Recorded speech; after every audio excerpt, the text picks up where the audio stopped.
Welcome to Washington in Focus. I'm your host, Brett Davis, editor of Washington State Center Square. Joining me today is the Center Square's Western Washington reporter, Spencer Pauly. Now, you currently call Seattle home, so I'm just going to ask, do you see a lot of homeless people where you are? Whenever I go into downtown Seattle, it is prevalent. Not surprised.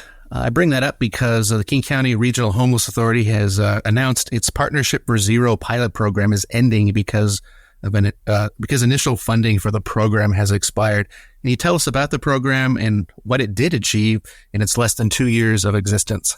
Sure. So Partnership for Zero is the King County Regional Homelessness Authority's public-private collaboration aimed at achieving a quote-unquote functional zero number of homeless people in the downtown Seattle area. Now, what a functional zero means is it's not literally zero people living homeless in the downtown area, but rather there are enough shelters, beds, and services for people in need. So essentially, it makes homelessness a temporary issue for someone. Now, the authority looked out the downtown area because that is where the highest number of homeless people live. So you can see probably why they want to focus on that area. Now, this program started in 2022. So since then, the pilot program resolved 6 longstanding encampments in that area and provided temporary housing to 230 people. Well, I guess that's better than nothing. Can you describe the funding for the program? Sure. So the program was initially committed $10 million from the county's philanthropic communities. But when I looked at the budget, it shows that $5.1 million was dedicated this year and then $6 million for the next. So obviously a little bit more money than what was initially committed. But however,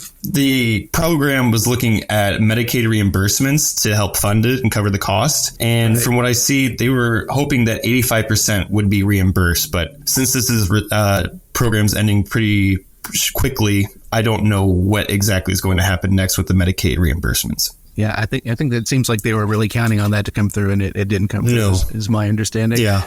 You can see what some of the challenges that the agency said as to why. So they found it a challenge in having self-run direct services rather than contracting nonprofit partners. This is usually the standard in King County. And what these basically mean is that it's stepping on each other's toes, trying to do the same job and getting people into housing. Now, since that was an issue, they also found that just focusing on the downtown area is too spread out. And this is a mobile population. So it's hard to just keep finding people and keep referring them to shelter. Now, when they did their 2022 year in review, they said that there were about 830 people in the downtown area that are homeless. That's a really rough estimation just because of how mobile this community is. So when you think about the 230 people that received shelter, that's about 28%. That's a rough estimation, though. Now imagine that the program is ending, that there are going to be some layoffs. Do you have any numbers on how many people will lose their jobs? There are no FTEs that were set in the budget, but you can look and see it that out of the $5.1 million budgeted for this year for the program, 3.5 alone was dedicated to staffing costs.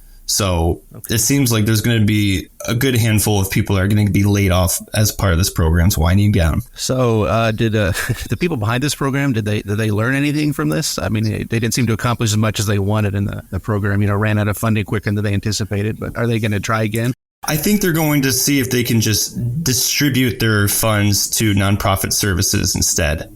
And rather than just stepping on each other's toes, I think that's how they're going to run things in the future based on what I've seen.